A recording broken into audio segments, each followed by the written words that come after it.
Hi, thanks for joining us for Recovery Is. I'm here today with Dr. Mandy Fauble, Director of Clinical Care Services at UPMC Western Behavioral Health at Safe Harbor. I'm Angela Morton. I am the Consortium Director for our regional rural communities opioid response program grants through Hammett Health Foundation. Mandy is the project director for those grants, and we're joined today by our friend KP Parham, better known by most as KP. KP is the lead recovery coordinator at Western Behavioral Health, doing a lot of work around peer recovery, substance use recovery in the Pittsburgh region, and sounds like far beyond. So thanks for being here with us today, KP. We look forward to chatting with you. Thanks for having me. Can you tell us about what it's like to be a recovery coordinator and how you got to that point? What does it mean to work in the peer workforce or in recovery workforce? So that's I hope you got a couple minutes. That's a big question, and I'll be happy to talk about it. I'm going to start by saying that, for me personally, ever since I can remember, I believe as far back as 5, 6 years old, just wanting to help someone, not necessarily having a title, right, or thinking about some title. But when you asked, hey, what do you want to do? What do you want to be when you grow up? It was always something that involved helping to improve quality of life for someone. Wouldn't have phrased it that way at 5 or 6, probably not, but something like that, and I love thinking back to that time period, and coming through life myself had trauma. I've had my own emotional support needs to consider, right? I've had things that I went through that were really tough and felt like nobody would understand. So I have a couple different diagnoses, and one is depression. And it's something that made me feel worthless.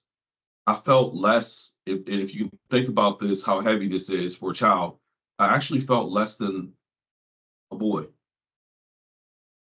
that would grow in something to be something less than a man. It took a lot for me to be able to say something like that. My mother is a fantastic person. She's very caring, give you the shirt off her back, but she worries. She's a worrier. So even from young, I found that I wanted to protect my mother, even though she's the adult. So that's probably where I personally started to keep things in, versus talking about things with people. And there's a lot of good people in the world, Angela, like you and Mandy. And I would have actually felt like I was unworthy of even being rescued. With all the people who've dedicated themselves to health and medicine, like you both, really good people who are really good at it. With depression can take a person away from everything that's good, literally everything. Not only does it prevent you from seeing good in the world and seeing, but it can take you away from everyone and everything. And largely, it prevented me from seeing good in me. I was a person that grew up hating me, not disliking me. I grew up hating me. And with that came a lot of pain. But I wouldn't want to hurt my mother. I have, and you're not going to be able to really see it here, but I have this tattoo. I know Mandy's seen it, and it says life, and if you flip it, it says death. And the way it's tied on my arm, I'm always looking at the life. But the tattoo reminds me how far that I've come because I grew up wanting to die. I grew up wanting to not be here. And now I wake up every single day to thank people like you and Mandy because it's because of people like you that I am here. And I gladly speak on it because I know that I've to this point now I've helped so many people. I can't imagine me not being here. And I wouldn't have given myself even an ounce of credit. This peer thing is exactly that. And I know we've had discussions prior to this. But the peer thing, when you think of the word peer, it's someone who's been through it. It's someone who's been there and done it. And for this, and if you're looking at the term in terms of someone who works in the mental health field, it's also somebody, peer means with you, not against you, but with you, alongside of you. So it's somebody who has their own lived experiences. I'm going to say this because this is really powerful. I think that when I came into the field, and I came in and I was first working with children and then later adults. But I think that when I started to work in recovery services and people started to work with other peers, and even though I talked about me being younger, wanting to help people, it wasn't until later in life I realized that the reason that I was so good at connecting with people was because I was a peer. It was because my empathy was forged in fire. It came from pain. Mm-hmm.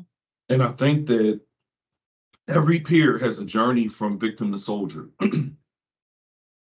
One of the things that takes us away from medicine and health is self-blame.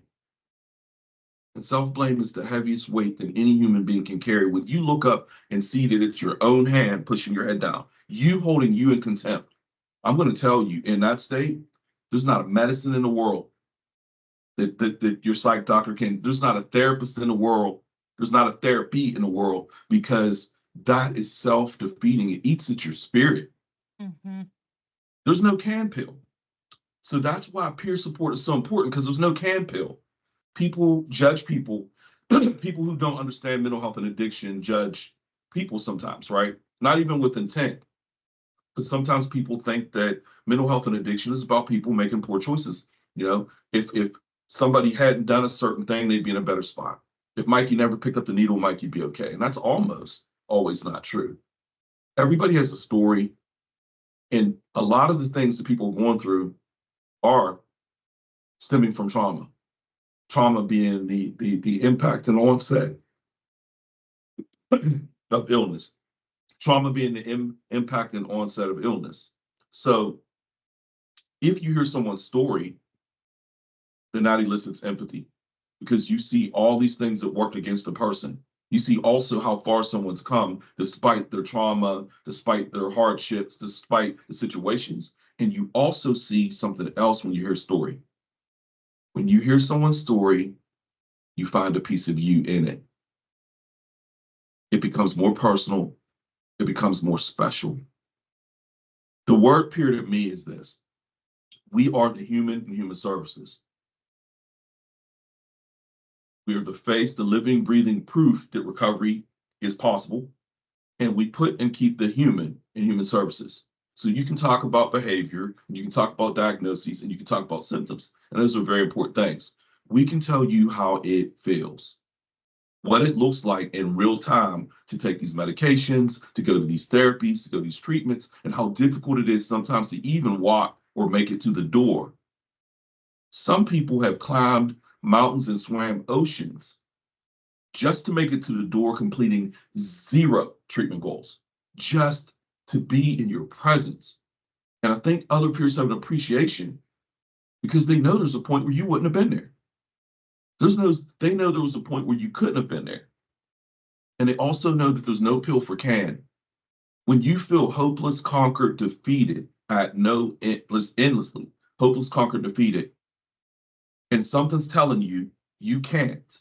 Intrusive, repetitive thoughts, you're worth nothing.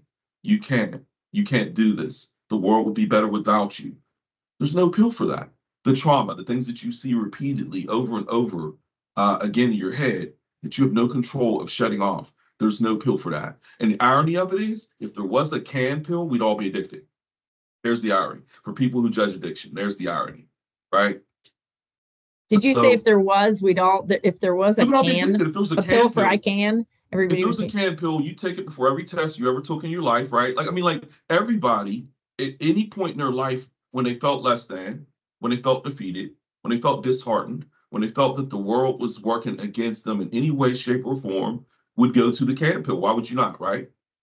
And we'd all be addicted to that. You said something, KP, that if you don't mind me honing in on, you said a couple really powerful things, but you said that the humanness and being a peer who's supporting someone when they're in that place that you're describing you were in, that it comes from that empathy that was forged in fire. You said it comes from pain and knowing and having experienced that pain. So I think all of us can relate to when we're going through something or have been through something tragic, something profound, something painful. When we meet someone else who has felt that and understands that, there's something that like validates you to your core. Even though it still hurts, it's still painful, there's something about being met by another human being who understands. So when you said that, that comes from that pain, having peer support when you're in, trying to seeking recovery, in recovery, and early recovery, navigating later recovery, it seems like that can be sort of the glue that holds everything together. The treatment, the non-treatment needs, when you have somebody there supporting you and guiding you who has been through it. Did you experience that? Were you the recipient of that before you became that in other people's lives? Absolutely. I just didn't have the title or the name like I talked about early in my life. I knew I wanted to help people.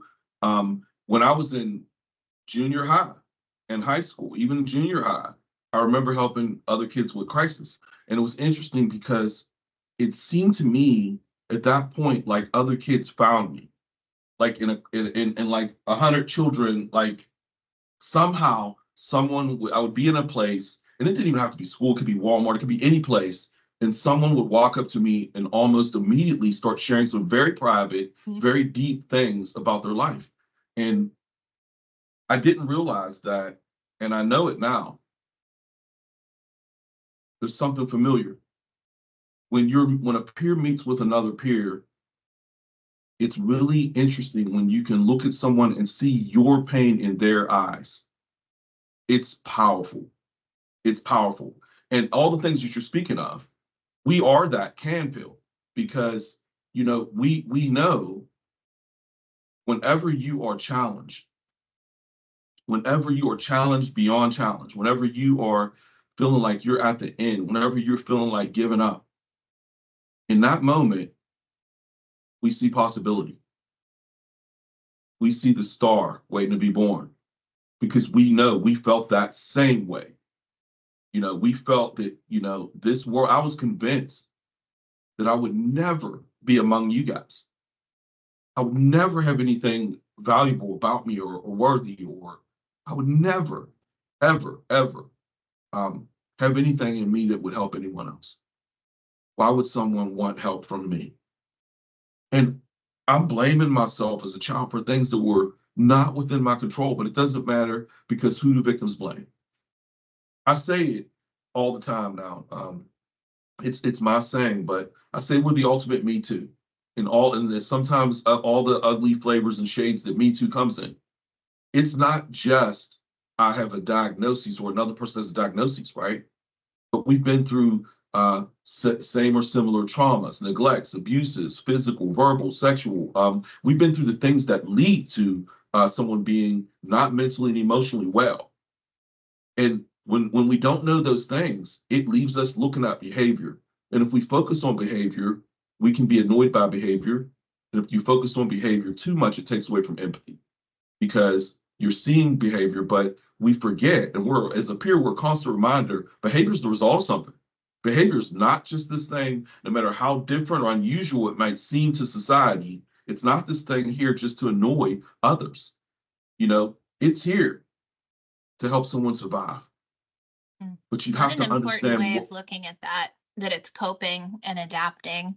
Sometimes that's truly a trauma-informed way of looking at things. I also would like to ask a question, if that's okay, KP. My perception is that the concept of a peer is not new. I go back to thinking about midwives and mentors and pastors and teachers and people who sort of emerge from their communities in different ways because they do see the potential in other people, or they realize that they have something to offer to people in their most desperate times, but also, maybe to celebrate alongside them. However, that being said, a formal peer role is sort of newer in healthcare within the last 20 years in most settings, and in some settings even newer. So I'm wondering, can you talk about what you've even seen in your own lifetime and in your own career in terms of how peers were initially in the workplace and kind of like where things are now in your experience? Right. Well, I'm going to back up to what you said at first. I totally agree with you. I think that there's a lot of people with a lot of labels other than peer who deserve a lot of credit for being peers and providing peer support. And I've heard where peer support's being provided, like Navajo tribal, and I believe that if you look back in different cultures, you'll see that peer support has been there. And it's interesting because I also believe that sadly, it's stigma that has taken it away, shut it down, that makes it seem so new for people because stigma has taken it away. And that's when I said we're the ultimate Me Too, because the Me Too person has left the closet and they're standing out and saying, hey, me too, right? So people can own their pain, own their truth, start to heal and start to move forward, right?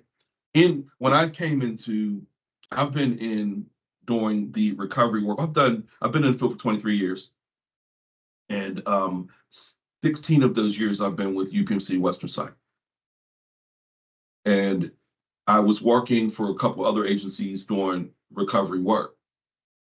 When I came to Western, there were less than 20 peers throughout. We're talking about throughout our service lines, right? Not just one specific place. And one of my goals that I was given was to increase peer services. We're close to 70 now. So that we have grown and we have peers in a lot of different disciplines and a lot of different places. To my knowledge at the moment, we're definitely the only one I know that has peers in the emergency department settings. So there's peer specialists that are there for you if you come into Western Psych, into the PAS, the Psychiatric Emergency Services, right? We have peer that works in ECT. I don't know of anyone else that has a peer that works in ECT. I do know that people sometimes, they're scared, they're nervous to do it, and there's some anxiety. But not only that, the peer that works there has helped family members, help dispel some of the myths, definitely some of the old school stuff about shock therapy and so forth and so on, right? Well, I was going to say, can you say what ECT is for anybody who doesn't know those initials? Yes, and we don't have to go say too much about it, but sometimes we easily throw around even peer support. I was realizing we didn't talk about that you are a peer with lived experience, and we're talking about it and around that, but really in your intro, I should have said that you're a person with lived experience in the substance use field and mental health field, and therefore you bring that empathy and expertise to somebody else who's going through it, right? Whether it's, you said there are peers for ECT or electroconvulsive therapy or for mental health or for substance use, but your lived experience is what brings that empathy and that sort of how that pain can resonate with you, and you can help other people carry it. Absolutely. I think when you've gone through things, you're so less likely to give up on a person. You feel like it's giving up on you. You just not, for the sake of yourself and for the sake of others, like I said, like my tattoo, and I said it a couple times, like, Angela, you and Mandy, there are so many people that are there to help us, right? And, without you, I just don't know where we would be. For that same reason, I try to help people who are working in mental health understand that you couldn't possibly even imagine how valued you are. For each and every KP or person like me that's out there, that's had their lived experience with mental health, addiction, emotional support needs, and for quite a few people, all the above, right? Trauma and all of those things, right? You can never know with the amount of people that you serve, how much you mean to just one of us. And again, that's one of the things daily I get up and I'm so thankful for, to be able to have a moment to say that out loud, because it's so true. And nobody who works in this is such a selfless service. If you work in mental health, there's things that you do that no one else knows. And there's so much behind the scene things that are there to help people, and all the meetings and meetings about meetings that you're in, it trickles down to somebody somewhere being helped. And you never just help one person. If you help a person, if Mandy helps a person, and you help all of the people who love and care about that person, people with their hands folded, praying, crying, pulling their hair out, whatever it is that they're doing and they're going through, right? You help all of the people, friends, family members, people at their spiritual congregations, people in the community who care about them. Aunt Becky in Alabama goes, hey, that Mandy up in Pennsylvania helped my Jennifer. and you never met Aunt Becky, she knows your name because you helped her, Jennifer. You could never know how many people you helped just by helping one. And I've seen it because all the people who ever cared about me appreciate you for helping me. It's there. I've seen the trickling effect. I've seen the world literally become a better place because you care at one time. It's amazing, you know, but we might not necessarily in all of our meetings talk about it or frame it that way. And I'm hoping by framing it this way, it really increases morale.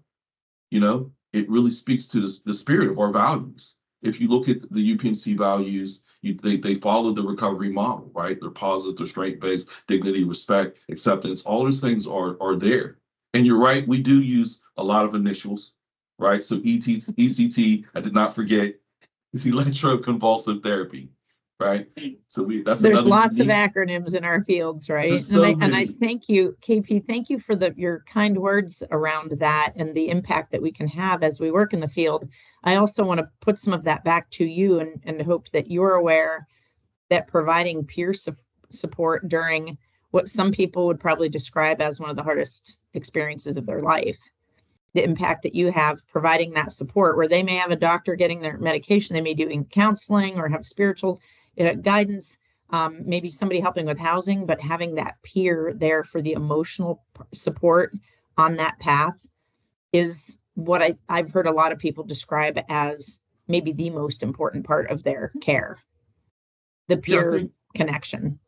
Yeah, I think that for me too, just in just real simple terms, when you're early in recovery, there's a lot of things you have to find. You know, you could take so much for granted because there's a lot of things you don't know yet, and you have to find. And a couple things I think for myself and many peers, understanding and learning the importance of having positive allies and healthy role models. And the positive allies can be anyone, and the peer is definitely going to be, if you work as a peer specialist, a healthy role model. So if you're a clinician of any sort, to have someone there specifically to work on things that there's no pill for, like self-esteem, right? Like coping, like anger management, right? Like these are things that people have, and if you know a peer story, then you also know how to connect them to certain things that people have been through by way of trauma and other lived experiences, right? But I think that there are so many things that you can help with by having a healthy role model. So if you had, for example, someone who's having a challenge with med management, right? I'm going to quickly get a peer who's successful with their meds in front of that person. I'm not going to waste a whole lot of time doing it. It's a no-brainer. You're going to have somebody who has similar symptoms sit down with someone who has those symptoms right now, who are controlling their life, and they feel like they're in between a rock and a hard place. They're having undesirable side effects possibly from a med. And sometimes it's not that people have had a lot of meds. They've had one and not a good experience, and it turns them off forever. Like, I don't want to take meds now, right? But if you look at it, you say, well, how many other people do you know that take meds? And I don't know. So to have a healthy role model with successful med management, very positive. If you have someone that doesn't want to go to groups, right? For me, again, quick no-brainer, I'm going to get somebody who also felt like they had some trouble going.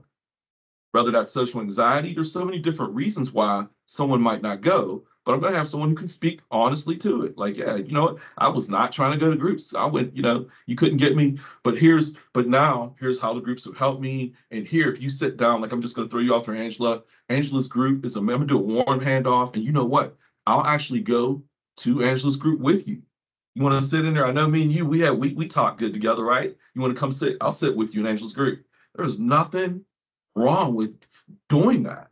Bring somebody to Angela's group. Don't just talk about, just say that you can do it. Don't say, hey, someone isolated, have this little one-liner note, pathetic note that someone isolated and they didn't go, right? Like there's things that we can do, right? There's things we can do to help people. And thinking about how to utilize peers, because I do feel like they're underutilized. Mm-hmm. When you're looking at the culture that's ever changing of your staff and of the people that you are treating, the people that you're serving, I think there's a lot of different ways that we can use peers to help aid in recovery. But one of the things I feel that we miss sometimes, there's two things. I feel in general that healthcare, there's millions that go down the tube of dollars because we don't identify the barriers to treatment recovery, right? So it's easy to say that a patient's in a cycle. They do ABC and they're back to the hospital, ABC back to the hospital, ABC back to the crisis center, ABC back to the hospital, ABC back to the crisis center. And it's easy to say, hey, well, that person's in their cycle, right? You might also look at a note, a clinical note, and see ABC, same thing that didn't work last time, discharge. ABC, the same exact thing that didn't work. It looks like a heck of a cut and paste, like of notes, like someone's been here 7 times, and we did exactly the same thing with no change. But here's the thing. If it's inpatient, we have a beautiful control group. Even on the ambulatory side of things, and people are at crisis centers and when they're at the sites where they receive all this support, right, and great therapies and great treatments, you got this nice little control group. But the environment is out there. When you leave a Mandy, when you leave an Angela, when you leave a KP, you go back out. When you leave a hospital, what's waiting for you is current and past stressors, current and past trauma, current and past triggers. If you have not identified the barriers to treatment recovery, then you can't counter. And if you've not countered or planned, why would something different happen than the last time you seen me before I came back to the hospital? We didn't. So I feel like we can help a lot of people and save millions of dollars if we actually look at the barriers to treatment recovery and plan specifically for them. Well, of course, that's going to take time, a little bit of money, but it's going to save big money and a lot of time in the long run. The other thing I feel like we can, and this is these ideas that I'm spitting out at you right now, kind of like from the lens of being a peer. If you go to a health hospital, meaning just non-mental health hospital, just a hospital.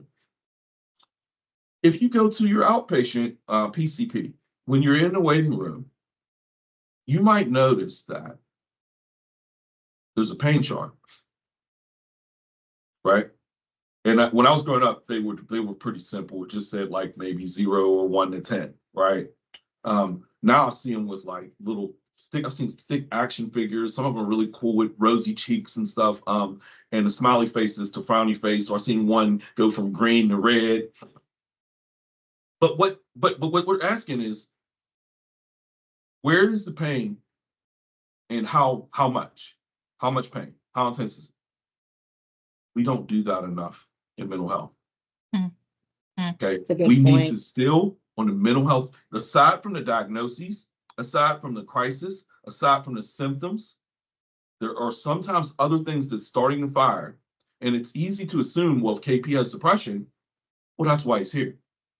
Or maybe his meds aren't working, right? But the things that often derail treatment and recovery are non-clinical, they're situational.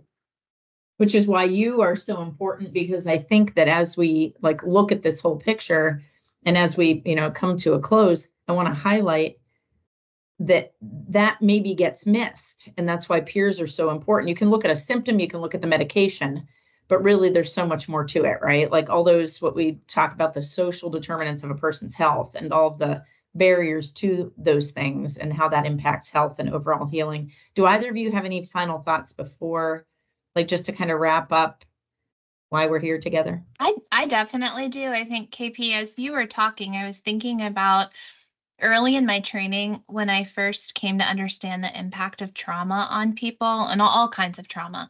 And I often have shared with people, once you see that, you can't unsee it. And today, I just want to thank you for a different gift, because in your discussion of the ripple effect of help to others, whether it's as a peer, whether it's in a more clinical function, if it's as a neighbor, you really described the social fabric and how a positive exchange quilts together all kinds of other positive things. It's community, community is inherent to the concept of recovery and vice versa. And that's another thing that once you see, you can't unsee. And you want to push recovery principles and push all of things that are aligned to recovery together. But you really gave me that gift today of sort of seeing it in a different way. So I just want to thank you for reinforcing the concept of community. Thank you so much.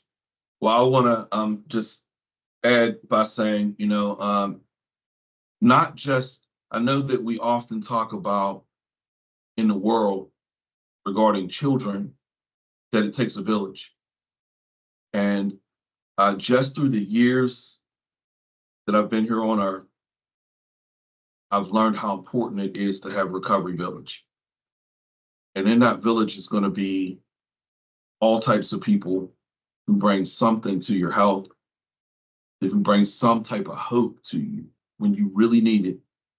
And there's a lot of different folks who are included in that, including clinicians and therapists and doctors and social workers of all different types, caseworkers, case managers, administrative assistants. It don't matter who you are, what you're doing. To some degree, you're helping people, and you're helping people like me. I said it early that I wouldn't be here if it wasn't for people like you. So if you are working in this field as a clinician and a person that doesn't necessarily have lived experience, I'm just going to say to you that you just could never know how valuable you are. You're appreciated. I do a lot of focus groups and I go to meetings in the community, and you should hear what people are saying about you. There's so much hope and goodness in the world because you got out of bed today and came in to see it through. So thank you, no matter how tough it is and how tough it was, because lives are saved and changed because of you. UPMC has a slogan that says, life-changing medicine. And I believe that. I believe it's life-changing, life-saving. But I just want to let you know, as the team and the people who work in this field of services, that you are the medicine. It doesn't come from a pad. You're the reason that people are living and doing better and healthier and leading healthier lives. And if you're a person who's in pain right now, or it was not easy for me to ask for help. Pride was in the way of hope and of joy. And I just want to say, you never have to be alone. There's so many different people out there. So please don't hesitate to reach out. You're worth it, even if you don't feel like you are. Please give us a chance, because we're not going to give up on you. It's perfect. Thank you, KP. I want to remind anybody who's listening, if you need help or know somebody who may need help, there is the 988 is the 911 version for mental health. The mental health crisis line is 988. That's a very simple number to remember. There's also a national helpline through SAMHSA, which is the Substance Abuse and Mental Health Services Administration. That is 1-800-662-HELP. You can also call your local county substance use program. You can ask about mental health or substance use services at your local county, and treatment is available regardless of ability to pay.